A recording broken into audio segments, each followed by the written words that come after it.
संक्षिप्त गरुड़ पुराण 14 अध्याय। गरुड़ जी ने कहा, हे केशव, दयानिधि यमलोक कितना बड़ा है, कैसा है, किसके द्वारा बनाया हुआ है, वह यहाँ की सभा कैसी है और उन सभा में धर्मराज किसके साथ बैठते हैं।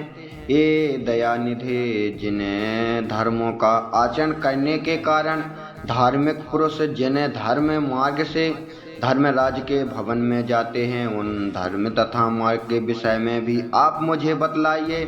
श्री भगवान ने कहा, हे गरुड़, धर्मराज का जो नगर नारद आदित्य मुनियों के लिए भी अज्ञेय है, उसके विषय में बतलाता हूँ, सुनो। उस दिव्य धर्म नगर को महापुराण से के भी प्राप्त किया जा सकता है।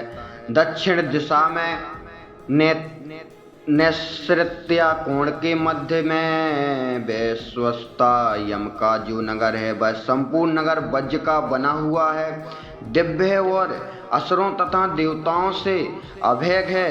वहाँ पुर चौकोर 4 द्वार वाला, ऊंचा 4 दीवारी से घिरा हुआ और 1000 योजन परिमाण वाला कहा गया है। उस पुर में चित्रगुप्त का सुंदर मंदिर है, जो 25 योजन लंबाई और चौड़ाई में फैला हुआ है। उसकी चौड़ाई 10 योजन और वह लोहे की अत्यंत दिव्य 4 दीवारों से घिरा है।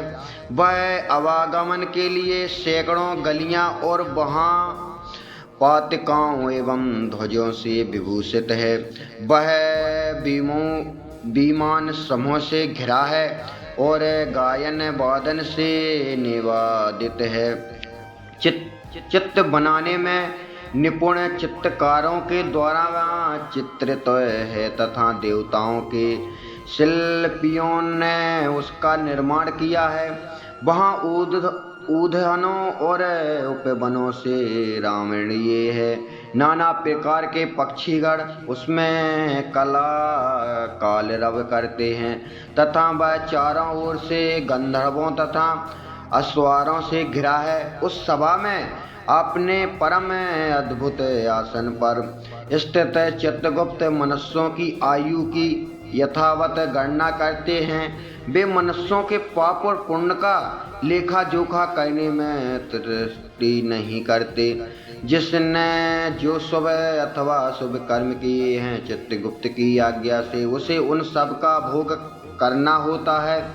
चित्रगुप्त के घर के पूरब की ओर ज्वार का एक बड़ा विशाल घर है और उसके घर के दक्षिण शूल तुला और विस्फोट के घर में तथा पश्चिम में कलापाशा अर्जुन तथा रुचि के घर है।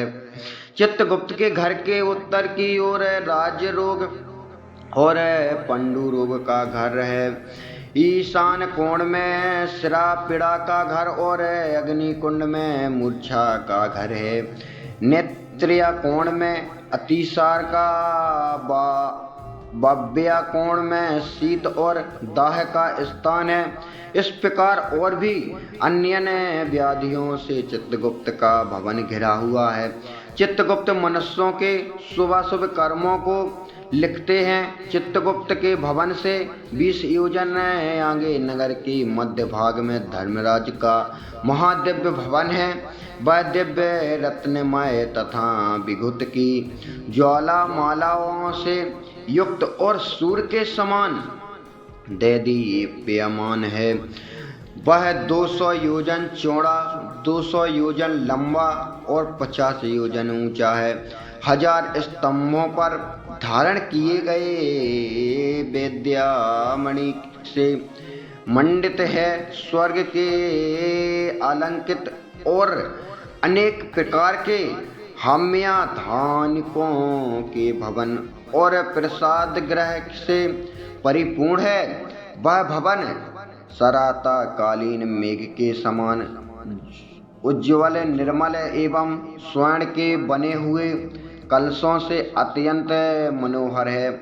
उसमें चित्त बहुरंगी रंग के स्फटिक से बनी हुई सीढ़ियाँ और वह हीरे के फर्श से सुशोभित है। रोशनदानों में मूर्तियों के झालर और पर लगे हैं।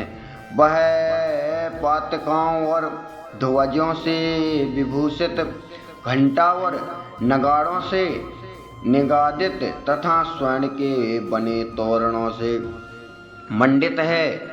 वह अनेक आशाद्रयों से परिपूर्ण और स्वर्ण निर्मित सैकड़ों किवाड़ों से युक्त है तथा काटिका रहित नाना वृक्ष, तालाओं एवं गुल्मों अर्थात झाड़ियों से सुशोभित है। इस प्रकार अन्य भूषणों से भी भवन सदा भूषित रहता है। विश्वकर्मा ने अपने आत्मयोग के प्रभाव से उसका निर्माण किया है। उस धर्मराज के भवन में 100 योजन लंबी चौड़ी दिव्य सभा है, जो सूर्य के समान प्रकाशित, चारों ओर से दैदीप्यमान तथा इच्छानुसार स्वरूप धारण करने वाली हैं। वह न अधिक ठंड है न अधिक गर्मी, वह मन को अत्यंत हर्षित करने वाली हैं। उसमें रहने वाले किसी को ना कोई शोक है और ना वृद्ध अवस्था सताती है, ना भूख प्यास लगती है और ना किसी के साथ अप्रिय घटना ही होती है। देवलोक और मनुष्यलोक में जितने काम्या विशेष अभिलाष हैं, वे सभी वहाँ उपलब्ध हैं। वहाँ सभी तरह के रसों से परिपूर्ण अक्षय और भोज्य सामग्रियों चारों ओर प्रचुर मात्रा में है। वह सरस, शीतल तथा उष्ण जल भी उपलब्ध है। उसमें पूर्णमय शब्दादित विषयों भी उपलब्ध हैं और नित्य मनोवांछित फल प्रदान करने वाले कल्प वृक्ष भी वहाँ हैं। हे ताक्ष, वह सबा वाद राहित, रामणीय और कामनाओं को पूर्ण करने वाली है। विश्वकर्मा ने दीर्घकाल तक तपस्या करके उसका निर्माण किया है। उसमें कठोर तपस्या करने वाले सुप्रवृत्ति, सत्यवादी, शांत, सन्यासी, सिद्ध एवं पवित्र कर्म करके शुद्ध हुए पुरुष जाते हैं। उन सभी की देह तेजोमय होती है। वे आभूषणों से अलंकृत तथा निर्मल वस्त्र से युक्त होते हैं तथा अपने किए हुए पुण्य कर्मों के कारण वह विभूषित होकर विराजमान रहते हैं। 10 योजन विस्तारण और सभी प्रकार के रत्नों से सुशोभित उस सभा में अनुपम एवं उत्तम आसन पर धर्मराज विद्यमान रहते हैं। वे सप्तपुरुषों में श्रेष्ठ और हैं। उसके मस्तक और छाती सुशोभित हैं। कानों में कुंडलों से अलंकृत वे श्रीमान महामुकुट से सुशोभित हैं। वे सभी प्रकार के अलंकारों से समन्वित तथा नीलमेघ के समान कांत वाले हैं। हाथ में चावर धारण की हुई अप्सराएं उन्हें पंखा झलाती रहती हैं। गंधर्वों के समूह तथा अप्सराओं का संग गयन वादन और नित्यादि द्वार सभी ओर से उनकी सेवा करते हैं।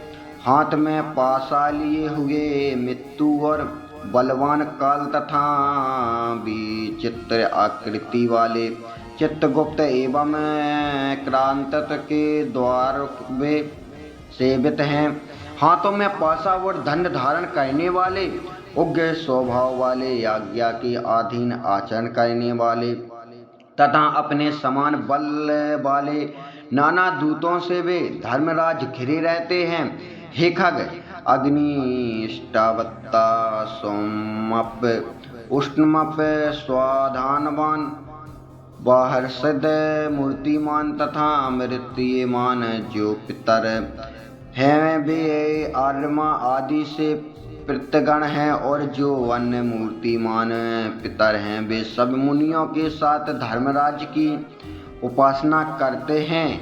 अत्रि वशिष्ठ पुलह दक्ष क्रंत अंगिरा जामांदागी नंदन परशुराम भृंगु पुलस्या अज्ञसत्र नारद तथा अन्य बहुत से पितृराज धर्मराज के सभासद से जिनके नामों और कर्मों की गणना नहीं की जा सकती, ये धर्म शास्त्रों की व्याख्या करके यथावत निर्णय देते हैं। ब्रह्मा की आज्ञा के अनुसार वे सब धर्मराज की सेवा करते हैं। उस सभा में सूर्य वंश के तथा चंद वंश के अन्य बहुत से धर्मात्मा राजा धर्मराज की सेवा करते हैं। मनु, दिलीप, मंदोदाता, सागर, भागीरथ, अम्बरीश, नारायण, मुचुकुंद, निमि, पृथु, यायति, नाहुस, पुरो, दुष्यंत, शिवी, नल, भरत, संतुन, पांडु तथा सहस्त्र अर्जुन यथाश्वी पुराणात्मा राजऋण और बहुत से प्रख्यात राजा बहुत से अश्वमेध यज्ञों का अनुष्ठान करने के फल स्वरूप धर्मराज के सभादाय हुए हैं। धर्मराज की सभा में धर्म की ही प्राप्ति होती है, ना वहाँ पक्षपात है, ना झूठ बोला जाता है और ना ही किसी की प्रीति मात्स्य भाव रहता है। सभी सभासद शास्त्रविद और सभी धर्मपरायण हैं। वे सदा उस सभा में वैवस्वत यम की उपासना करते हैं। हेताक्ष महात्मा धर्मराज की वहाँ सभा इस प्रकार की है, जो पापात्मा पुरुष दक्षिण द्वार से वहाँ जाते हैं वे उस सभा के नहीं देख पाते। धर्मराज के पुर में जाने के लिए 4 मार्ग हैं। पापियों के गमन के लिए जो मार्ग है उसके विषय में मैंने तुम्हें पहले ही कह दिया है। पूर्व आदि 3 मार्ग से जो धर्मराज के मंदिर में जाते हैं वे सुकृतित अर्थात पुण्यात्मा होते हैं। अपने पुण्य के फल से वहाँ जाते हैं। उनके विषय में सुनो। उन मार्ग में जो पहला पूर्व मार्ग है वह सभी प्रकार की सामग्रियों से समान्वित है और परिजात वृक्ष की छाया से आच्छादित तथा रत्नमणि की है। वह मार्ग विमानों के समूह से संकणीय और हंसों की पंक्ति से सुशोभित है। वेद्रुम के उद्घाटन से व्याप्त है और अमृतमय जल से युक्त है। उस मार्ग के पुण्यात्मा महर्षियों और अमलांतरात्मा राजर्षि अप्सरागण गंधर्व विधासर वासुकी आदि महान नग जाते हैं। अन्य बहुत से देवताओं की धारणा करने वाले शिव भक्ति निष्ठ कृष्ण ऋतु में प्याऊ का दान करने वाले मघ में आगे सेकंडों के लिए लकड़ी देने वाले वार्षी ऋतु में वितरत संतों की दान मानदी प्रदान करके उन्हें विश्राम करने वाले दुखी मनुष्य को अमृतमय वचनों से आश्वस्त करने वाले और आश्रय देने वाले, सत्य और धर्म में रहने वाले, क्रोध और लोभ से रहित, पिता माता में भक्ति करने वाले, गुरु की शुश्रूषा में लगे रहने वाले, भूमि दान देने वाले, गृह दान देने वाले, गोदान देने वाले, विद्या प्रदान करने वाले, पुराण के वक्ता श्रोता और पुराणों का पारायण करने वाले, ये सभी तथा अन्य पुण्यात्मा भी पूर्व द्वार से धर्मराज के नगर में प्रवेश करते हैं।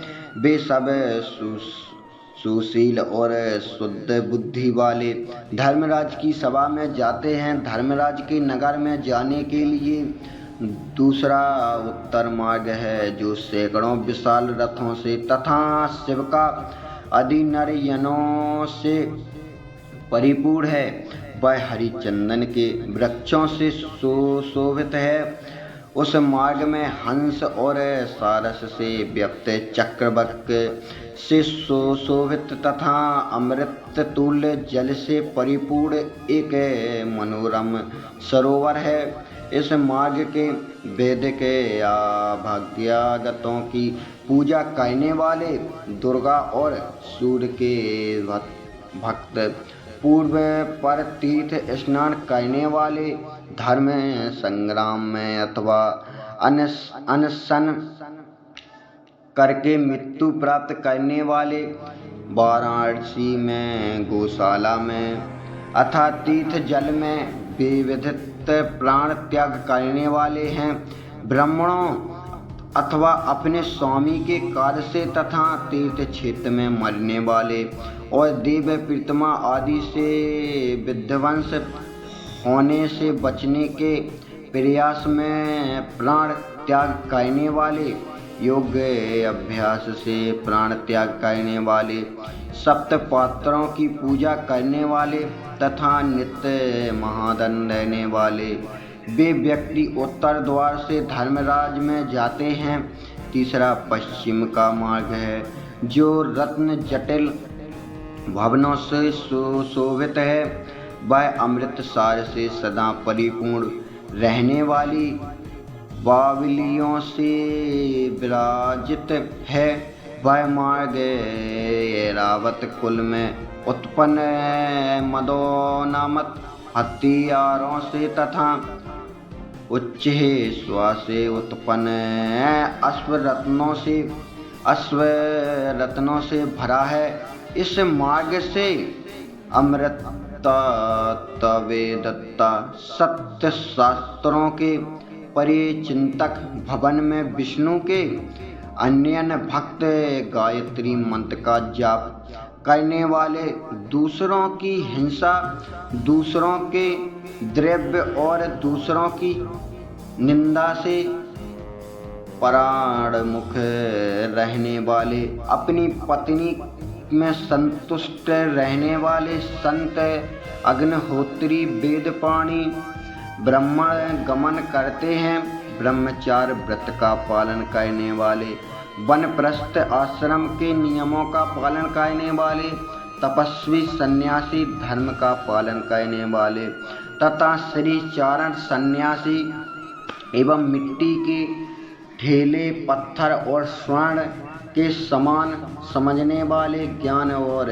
वैराग्य से संपन्न, सभी प्राणियों के हित साधन में निरत, शिव और विष्णु का व्रत करने वाले, सभी कर्मों को ब्राह्मण को संपृक्त करने वाले, देव और ऋण, पितु ऋण एवं ऋषि ऋण, इन तीनों ऋषियों से विमुक्त, सदा पंचयज्ञ में निरत रहने वाले, पितरों को श्रद्धा देने वाले, समय में संध्या उपासना करने वाले, नीच की संगति से अलग रहने वाले, सत्पुरुषों की संगति में निष्ठ रखने वाले, ये सभी जीव अप्सराओं के समूह में युक्त श्रेष्ठ विमान में बैठकर अमृत पान करते हुए धर्मराज के भवन में जाते हैं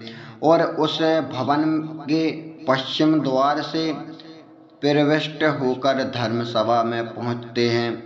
उन्हें आए हुए देखकर धर्मराज बार बार स्वागत संभाषण करते हैं और उन्हें उठकर अभ्युत्थान देते हैं और उनके सम्मुख जाते हैं। उस समय धर्मराज भवन विष्णु के समान चतुर्भुज रूप और शंख चक्र गदा तथा खंडंग धारण करके पुण्य करने वाले जीवों के साथ स्नेहपूर्वक मित्रवत आचरण करते हैं। उन्हें बैठने के लिए सिंहासन देते हैं, नमस्कार करते हैं और पघे अर्घ्य आदि प्रदान करके चंदनादिक पूजा सामग्रियों से उनकी पूजा करते हैं। जो भी गलतियां हुई हो उनको क्षमा करें। इसी प्रकार हमारा 14 अध्याय समाप्त हुआ। जय जय श्री राम।